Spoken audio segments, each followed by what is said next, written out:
In this last section, we're going to talk about 60 Minutes as well as some of the major historical events and their interaction with television. And then we will come to a close of our discussion of TV. But let's start with a conversation about 60 Minutes, that very long-running, very popular television news magazine. It was developed in the 60s by Don Hewitt, who was a colleague of Edward R. Murrow's, and shared Murrow's vision of news and how important and powerful it could be. He was looking for a program that would package 60 minutes of reality, that is 60 minutes of news, as attractively as Hollywood packages 60 minutes of make-believe. And he tried several ways. He had a show about a town meeting and things, but they flopped. What he came up with, this was an idea of, as I said, a magazine in which about 15 minutes would be committed to 3 different major topics. So rather than program like the evening newscasts that just gave a few minutes to certain kinds of headlines, this program allowed for some at least deeper investigative reporting and discussion of major topics. So it was not an overnight success when it aired on Tuesdays at 10 p.m., but very soon they moved it to Sunday evenings at 7 Eastern Time, and it has stayed in that slot even till today. Again, probably the longest running television news program, and still extremely popular and influential. There were 3 things that were major consequences of 60 Minutes. First, it was the most profitable program in CBS network history. It had top ratings and, of course, very low production costs. It cost less than half of an entertainment program to produce. That meant that it made up about 1/3 of all of the network's profits. Well, it didn't take long for NBC and ABC to realize that this was a moneymaker, and so there was this costly ripple effect. The other networks taking audience from 60 Minutes. So they came up with Dateline in 2020. The other problem was that 60 Minutes spoiled management. They said if 60 Minutes could make all that money, why couldn't everything else in the news division? And so the news division at CBS, and hence the other networks, were given a new criterion, and that was profitability. Let me explain that the entertainment and sports divisions of each of the networks had always had sort of, this bottom line mentality, and pretty much what they earned helped support the journalistic side of the network.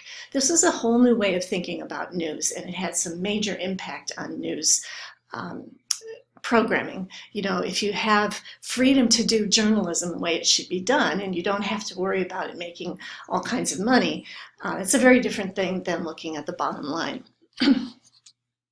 So TV news expanded. Before 60 Minutes, the half-hour evening news broadcast was being worked on, and it started in 1963. And the old anchors were being replaced with new ones. So Douglas Edwards was the anchor for the 15-minute CBS News segments. Walter Cronkite, who later became the most trusted man in America, took over. Chet Huntley and David Brinkley replaced John Cameron Swayze for NBC. And Peter Jennings started out as the anchor for ABC World News Tonight. A number of other anchors were tried until Peter Jennings came back in that anchor role, which he held until he died just a few years ago. So let's begin our discussion of some of the major events in the 1960s that television had a huge impact on. The first was John Fitzgerald Kennedy, the first television president. So television brought the president and the first family into the U.S. living rooms. They were Jack and Jacqueline Kennedy were a very glamorous couple. This time is referred to as sort of the Camelot of United States politics. They became the first celebrity news couple and laid the groundwork. The news programs laid the groundwork for celebrity news of the future. But it wasn't all about glamour.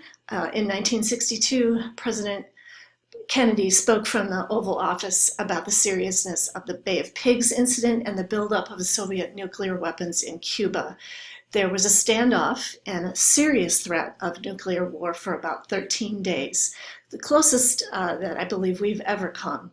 Finally, Khrushchev backed down and the threat diminished. Unfortunately, Kennedy's assassination was also a defining moment for television. Walter Cronkite captured the grief of the nation when he removed his glasses and wiped tears from his eyes. Truly, this was an episode in American history that was absolutely shattering, because for the first time, viewers saw the assassination. It almost felt like being on the scene for the funeral. And I remember, I was very young at the time, but I remember the tremendous impact that this had on the nation, regardless of politics. The networks preempted all television programming for 24 hours, and that was absolutely unprecedented. The quote from the book says that TV served as a catalyst to speed up adjustment to the finality of the president's death and served to renew faith in the future. That's a pretty profound impact. And furthermore, it defined a new role for television for providing breaking news, updates, and continuous coverage. The next major set of incidents in the United States that were occurring throughout the 1950s and 60s was the civil rights movement, and television had a tremendous impact on this. So the text goes through some of the major highlights of the progress towards civil rights in this country, beginning with the 1954 Supreme Court decision, Brown versus the Topeka, Kansas Board of Education, in which it outlawed segregation for education. The next year, Rosa Parks refused to give up her seat on the bus, which led to the Montgomery bus boycotts. Finally, the boycott was brought to an end because the Supreme Court once again ruled in favor of desegregation in the South. Nonetheless, in 1957, 9 Black students had to be escorted into an all-white high school by Daisy Bates, who was the state chairperson of the NAACP. There were so many riots, there was so much discord that the president had to send in troops to quell the riots. Throughout the South, segregation was maintained regardless of the Supreme Court decisions. Again, in 1956, they had held up the non-discrimination on buses and lunch counters. In 1960, the first Black student tried to attend the University of Mississippi. Again, riots took over all throughout the South, and President Kennedy went on television in 1962 to address the country on civil rights. He sent a bill to Congress, which was the first civil rights bill guaranteeing non-discrimination based on race. However, people like Martin Luther King and his followers and many others didn't think that the bill went far enough, so they met in the plaza in Washington, D.C. in August 1963, and this is where Martin Luther King gave his I Have a Dream speech. But 2 weeks later, there was a bombing of a Black church in Little Rock, Arkansas, where 4 little girls were killed. In 1964, President Johnson proposed even more sweeping civil rights legislation, which led to race riots throughout the country. And these were all televised in Newark, in Detroit, in Los Angeles. There were riots going on all over the place. In April of 1968, Martin Luther King was assassinated. 3 months later, Robert F. Kennedy was assassinated. He was the president's brother, had been the United States Attorney General, and he was running for Democratic presidential nomination. You can see, and the book goes through this list and the history of civil rights because it was such tremendous upheaval in this country, and television captured it all. It gave voice to civil rights leaders in a way they never had, and furthermore, people in the North who were sympathetic to the civil rights movement had a window through television into the discrimination and the cruelty of the riots and the way Black people were treated.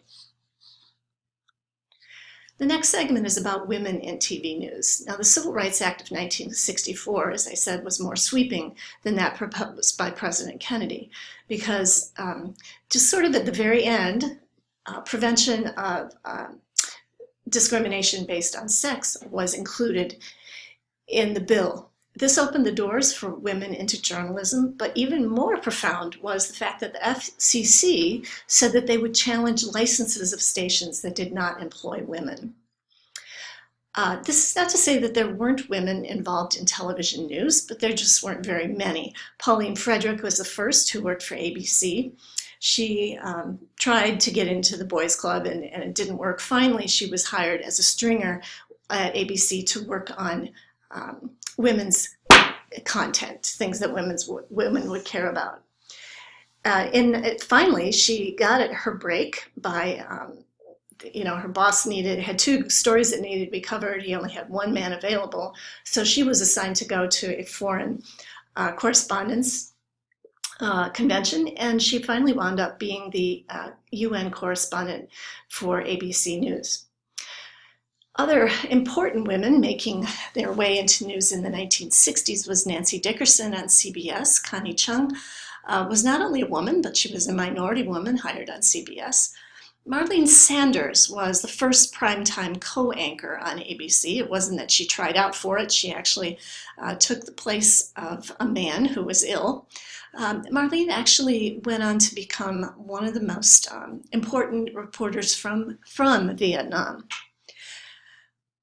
After Marlene went on her way, Barbara Walters, very famous Barbara Walters, became the co-anchor on ABC Evening News. Diane Sawyer was the first woman on 60 Minutes. She was followed and worked alongside Leslie Stahl, who is still a reporter on CBS. Katie Couric was then hired in the 1980s to be on a morning show. Of course, Leslie Stahl was asked to take a pay cut in order to hire Katie Couric. Couric became the anchor of CBS Evening News from 2006 to 11, and probably the most powerful and influential woman in broadcast news is Christiane Amanpour. She got her start on CNN in the Gulf War, and she has been called the most influential journalist since Murrow, and Bill Clinton called her the voice of humanity. So we come to our conclusion. I don't really mean to rush through all of those things because they really are incredibly important for how television news was created. But just to review a bit, television came into the homes of Americans who were ready to be entertained and informed. Some of the early programs were very shameful. We talked about the quiz shows and the stereotypes of minorities. But the 1960s saw a maturing of the medium, both in terms of entertainment content and television news. We saw that TV had a great impact on social and political fabric of the nation. And if we were going to do the next chapter, we would see the impact that TV had on Vietnam, the Vietnam War, and Watergate, and some other major national events. It played a great role in these national crises, helped defining them and helping the Americans face them. And news would become the most profitable arm of the networks until the internet came on the scene. And today it poses the greatest challenge to the medium since its inception. So that concludes our discussion of television. Our next unit is on the internet.